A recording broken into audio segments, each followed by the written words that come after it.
Thank God Brendan Fraser is finally back. Let's review The Whale.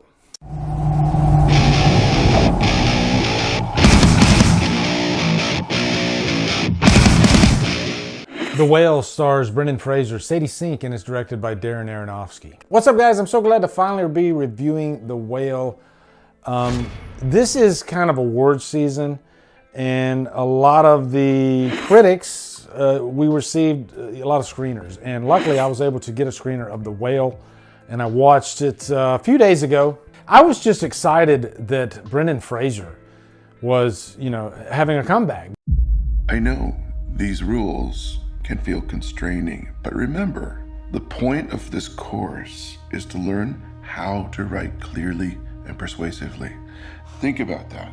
Think about the truth of your argument.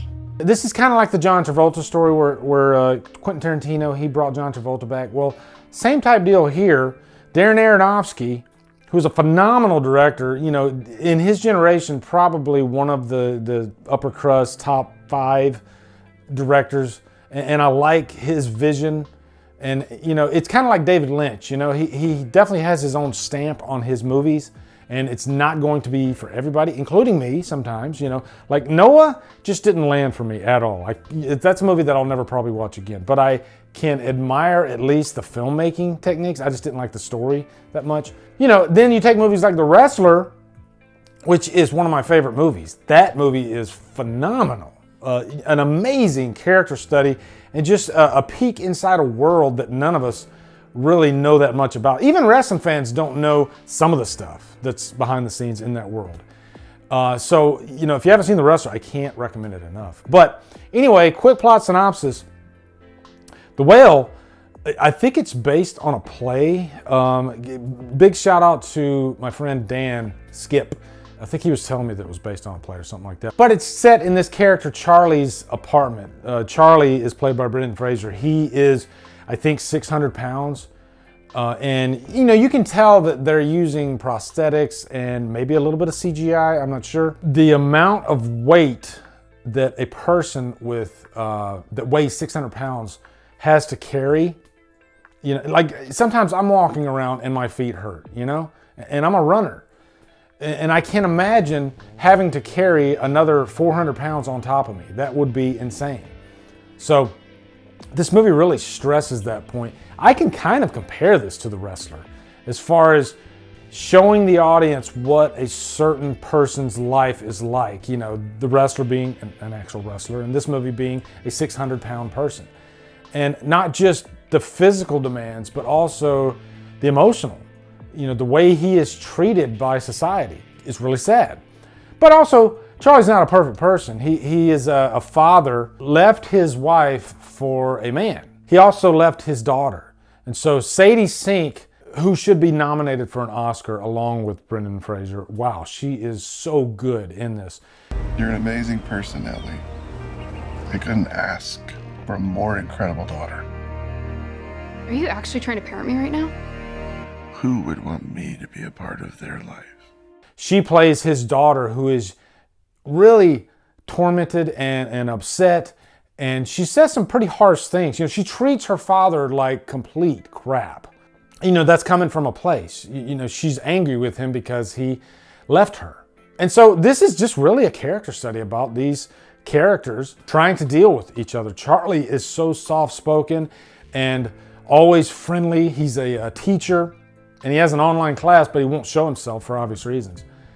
But he's a very smart guy, but he's just ashamed of the situation that he's in, And he's like right on death's door. He's so close to dying. He could cough the wrong way and probably die. That's how bad this situation is. So you kind of get the idea in this movie that this is a character that's going to die really soon, probably or possibly at the end of the movie.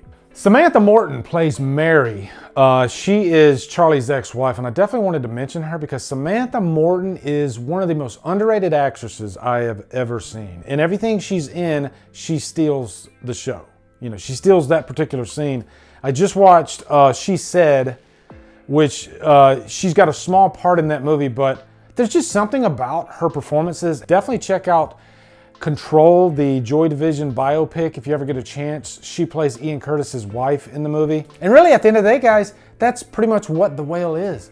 It's about great characters that you just dig into and you hang on every word. You're not bored once, which, you know, I can compare this to movies like Avatar 2, which I just saw, and just me personally, I'm bored out of my mind with the actual characters of the movie. The spectacle, the 3D, the vision is great in movies like that, but they can't land characters like Darren Aronofsky lands in this movie. They are just glorious. So The Whale, I have to give it a Trapped on an Island. It is just so gut-wrenching and beautiful. And Brendan Fraser, I swear, if you don't cry in this movie, then maybe you don't have a heart. I don't know. But man, his performance, you know, and it's kind of like what Stallone brought to Rocky in the first Rocky. You know, it's like art imitating life. You know, this is a character, he was in his, early 30s, and, the clock was ticking. And so he really needed to make his mark, and he did with the first Rocky. Well, Brendan Fraser, a similar situation, because this is an actor that fell from grace, and it was just almost tragic what happened to him. He had this like back injury from doing the third Mummy movie, went through a really troubling divorce, and he just couldn't get his career back on track, in a lot of financial trouble. But this is his return, and I want to see more of Brendan Fraser after this movie. It's so good for him to be back. So anyway, guys, let me know your thoughts on The Whale in the comments. Looking forward to hearing them. Also, be sure to come over to Killer Flicks, where we talk horror all day and every day. On Fridays, we do Free for Fridays. Follow me at Drumdums on my socials. Support me on Patreon. Buy me a coffee. Anyway, guys, thank you so much for watching. Have a great day. Drumdum out.